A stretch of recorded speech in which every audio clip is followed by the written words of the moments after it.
bisnis startup. Waktu itu karena saya orangnya tidak terlalu tahu dengan network marketing MLM, apalagi orang tua saya pernah trauma di bisnis bodong.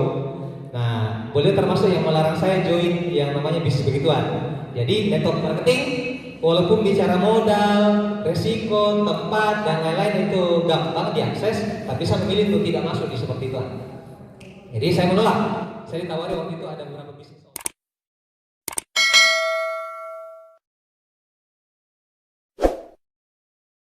Ya, nah itu pelajaran pertama yang saya petik dari kegagalan saya waktu itu.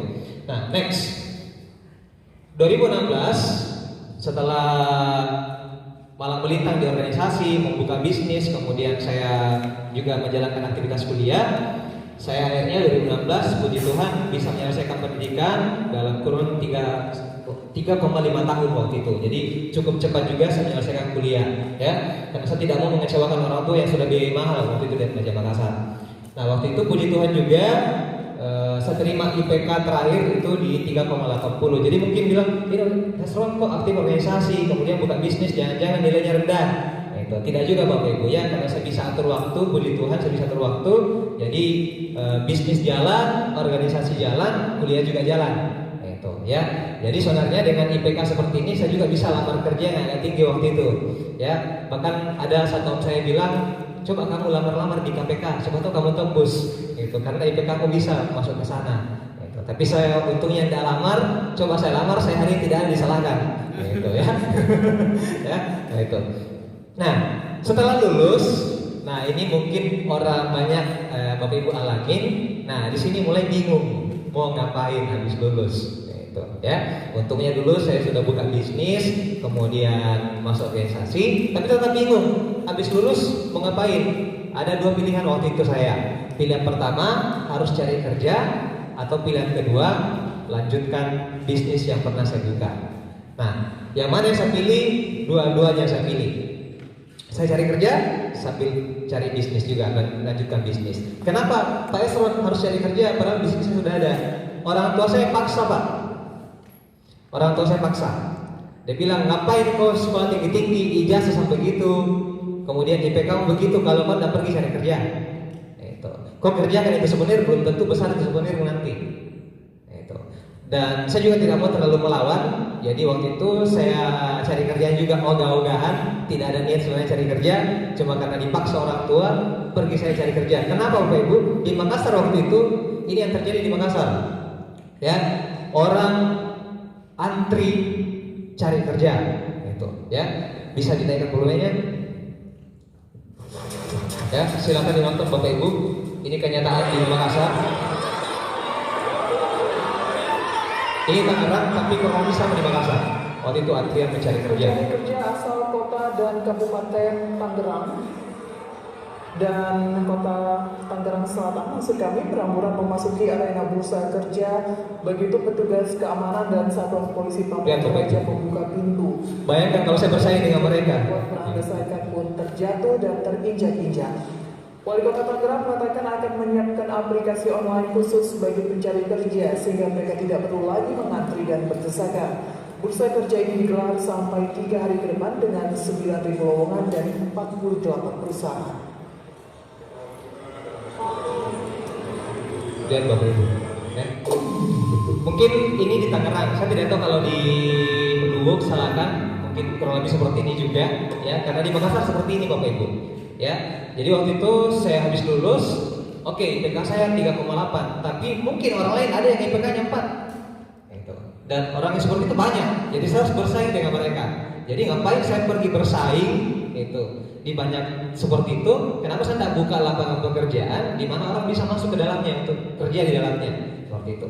Jadi waktu itu saya cari kerja, tapi sambil juga lanjutkan usaha waktu itu di Makassar. Nah, sebelum saya masuk ke usaha 3i Networks dan usaha yang souvenir Bapak Ibu, saya perkenalkan kepada Anda, saya mau memberikan sharing sedikit tentang perjalanan ekonomi sepanjang masa yang terjadi di seluruh dunia. Ya, mulai dari tahun 1800 ke bawah, artinya 1800, 1700 ke bawah, itu dikenal sebagai era agraris. Nah, apa itu era agraris Pak? Itu adalah era di mana mayoritas masyarakat di dunia itu menjadi petani, peternak, dan punya banyak tanah. Jadi orang-orang di tahun 1800 ke bawah, dia petani, dia peternak, dia punya banyak kebun dan punya banyak tanah, maka dia orang kaya pada waktu itu.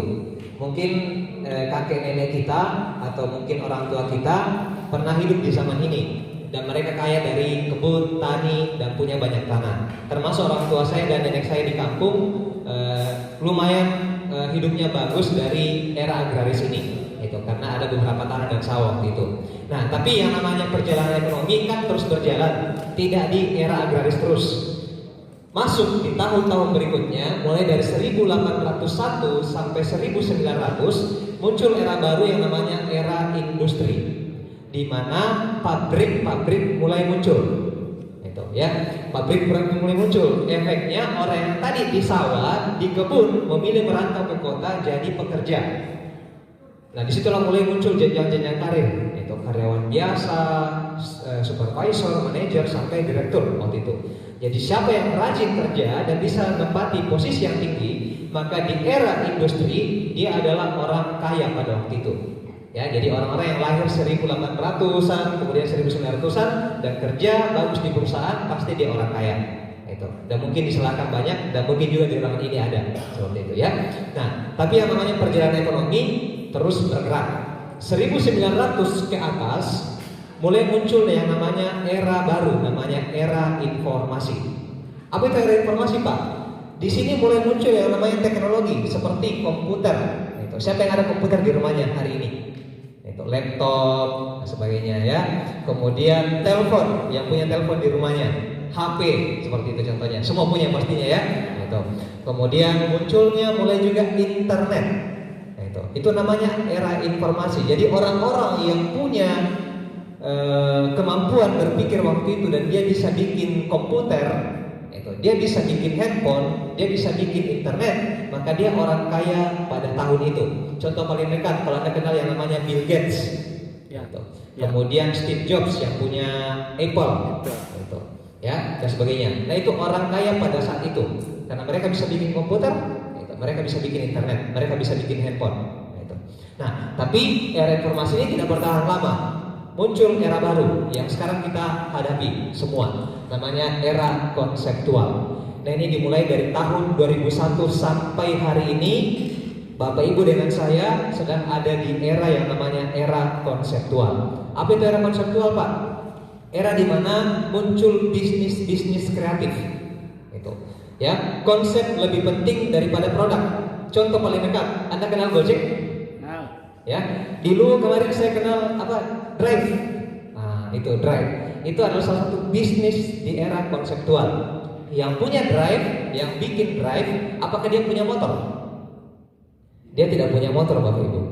Terus motor yang dipakai Drive siapa punya motor? Motornya drivernya yang menjalankan. Itu. Bahkan di luar negeri dan sebagainya, kebanyakan perusahaan itu tidak punya gedung yang mewah, tidak punya gedung yang besar. Kadang gedungnya hanya sekecil begini, tapi omsetnya bisa ratusan miliar per bulan. Itu. Karena kita ada di era konseptual. Jadi Bapak Ibu hari ini yang mungkin dulu lahir, ya mungkin dulu lahir di tahun agraris ini, harus berani untuk menyelesaikan diri, Bapak Ibu. Harus berani menyelesaikan diri. Memang sulit, saya paham, harus belajar lagi. Itu sama orang-orang tua kita, sama bapak saya dulu waktu saya kasih kenal yang namanya WhatsApp. Itu dia bingung apa lagi nih WhatsApp. Itu dia pelajari. Itu sampai-sampai dia coba-coba bikin grup, terlalu banyak grup dia bikin. Itu ya, dia bikin grup, keluar dari grup lagi. Itu ya, dari namanya orang baru belajar. Itu ya, tapi itulah yang namanya proses menyesuaikan. Karena kalau kita tidak menyesuaikan diri dengan era baru, kita akan dimakan oleh zaman. Itu. Kita akan dimakan oleh zaman. Ya, jadi kalau kita hari ini masih bertahan dengan pola pikir lama, tidak mau berubah, maka itu tadi Bapak Ibu, hati-hati kita bisa dimakan oleh zaman. Jadi salah satu caranya kita harus menyesuaikan diri dengan mau belajar lagi.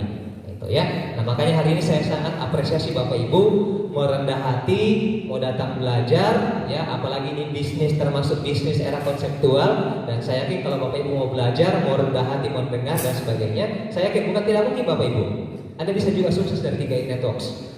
Ya, nah itu era-era yang kita pelajari hari ini. Nah sekarang apa yang harus saya lakukan agar saya bisa bertahan di era konseptual hari ini? Gitu, ya. Nah, caranya adalah suka tidak suka Anda harus berubah. Bukan berubah jadi Power Rangers, ya, itu ya. Tapi berubah pola pikirnya. Gitu, berubah pola pikirnya. Pelan-pelan saja, tidak usah langsung dirubah total. Pelan-pelan saja, mulai belajar kembali.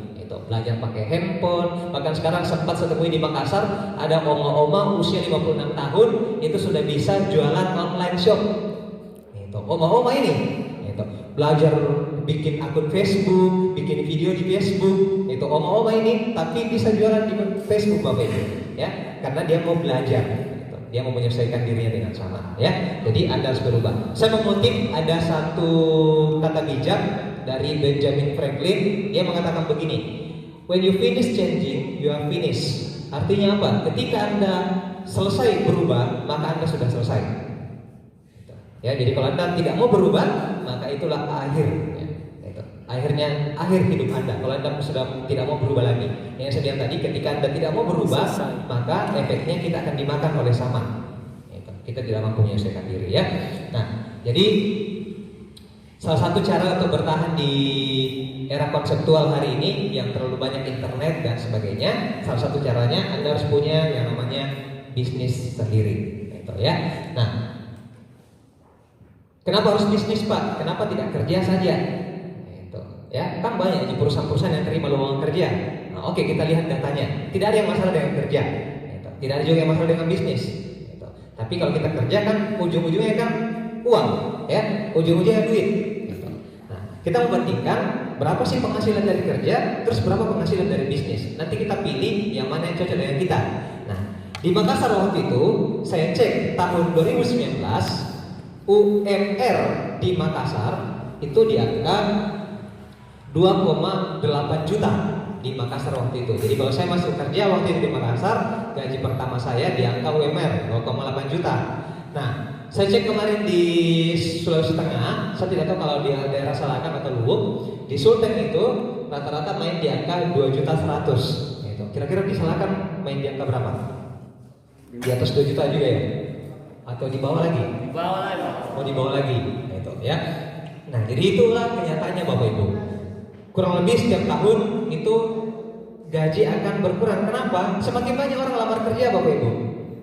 Semakin banyak orang lamar kerja. Jadi kita bersaing dengan banyak orang, efeknya gaji pasti kecil. Ya. Dan itu membuat saya berpikir waktu itu, kalau begini, kenapa saya tidak kerja? Kan saya souvenirku. Souvenirku dalam 1 bulan bisa mungkin di atas 5 juta. Itu pun kerja juga dari rumah aja. Tidak mesti kena corona kayak hari ini. Ya. Nah, jadi itu yang membuat saya berpikir waktu itu dan memutuskan untuk mending saya lanjutkan bisnis deh walaupun dilarang orang tua. Nah, akhirnya saya lanjutkan bisnis waktu itu dan ini hitung-hitungan paling gampang yang saya lakukan hari itu. Kalau saya terpaksa harus kerja dengan penghasilan ambilan 3 juta per bulan. Yang pertama, otomatis keluar untuk makan. Di Makassar itu lumayan mahal. Kalau saya ambil angka itu mungkin kurang lebih 50.000 per hari untuk pagi, siang, malam. Kalau dulu sudah bisa makan, itu satu hari nih 50.000. Sudah bisa ya? Nah itu ya, 50.000. Kalau dikali 30 hari, artinya untuk makan saja 1 bulan sudah keluar 1,5 ya. Nah itu baru makan, belum transport. Itu motor, mobil, ojek dan sebagainya. Kurang lebih ambillah keluar 500.000 untuk bensinnya, ya dan lain-lain. Kemudian, nah kos. Nah ini yang kos, tidak tinggal dengan orang tua, apalagi merantau ya. Kurang lebih kalau di Makassar itu kosan per bulan 500.000. Kemudian entertainment, apalagi anak muda, gitu, ya pasti butuh nongkrong, gitu, ya rokok dan sebagainya, ya. Nah kurang lebih 500.000. Dengan ini saja itu sudah habis 3 juta. Pertanyaannya sekarang, bagaimana dengan impian? Kalau saya punya impian beli mobil, beli rumah, jalan-jalan ke luar negeri dengan 3 juta, kira-kira cukup tidak Bapak Ibu? Tidak. Ya, banyak habis dimakan. Padahal saya badannya kurus, tapi kok bisa habis banyak dimakan? Ya. Kemudian yang kedua, bagaimana dengan pendidikan anak? Kalau saya nanti berkeluarga, anak saya pasti butuh biaya. Bagaimana nanti kalau saya pensiun? 3 juta otomatis tidak cukup. Artinya saya harus cari tambahan lain, entah itu bisnis atau cari pekerjaan lain agar 3 juta ini lebih besar lagi. Nah, gara-gara hitungan ini, akhirnya stop saya cari kerja, saya lanjutkan bisnis waktu itu. Nah, jadi yang sebenarnya saya tadi, ya, saya mulai bangun bisnis dan waktu itu ada 3 pilihan bisnis saya. Yang pertama itu bisnis yang namanya financial entrepreneur atau network marketing, istilahnya orang sekarang MLM. Ya, MLM. Ada yang pernah main MLM di sini, bisa angkat tangan? Oh iya, ya, tepuk tangan dulu buat Bapak ini ya. Oke, ya. Kemudian yang kedua, bisnis franchise seperti Indomaret, gitu, Alfamart dan lain-lain ya. Kemudian yang ketiga, bisnis startup. Waktu itu karena saya orangnya tidak terlalu tahu dengan network marketing MLM, apalagi orang tua saya pernah trauma di bisnis bodong. Nah, beliau termasuk yang melarang saya join yang namanya bisnis begituan. Jadi network marketing walaupun bicara modal, resiko, tempat dan lain-lain itu gampang diakses, tapi saya memilih untuk tidak masuk di seperti itu. Jadi saya menolak. Saya ditawari waktu itu ada beberapa bisnis obat, ya, ada yang awalannya T, itu, ada yang awalannya M, itu, dan lain-lain. Itu saya tolak mentah-mentah waktu itu, ya, karena saya tidak tahu yang begituan. Saya juga bingung bagaimana cara kerjanya, kenapa ini orang pertemuan terus tidak jelas, ya. Nah, itu. Jadi itu yang membuat saya trauma waktu itu, saya tidak mau jalankan.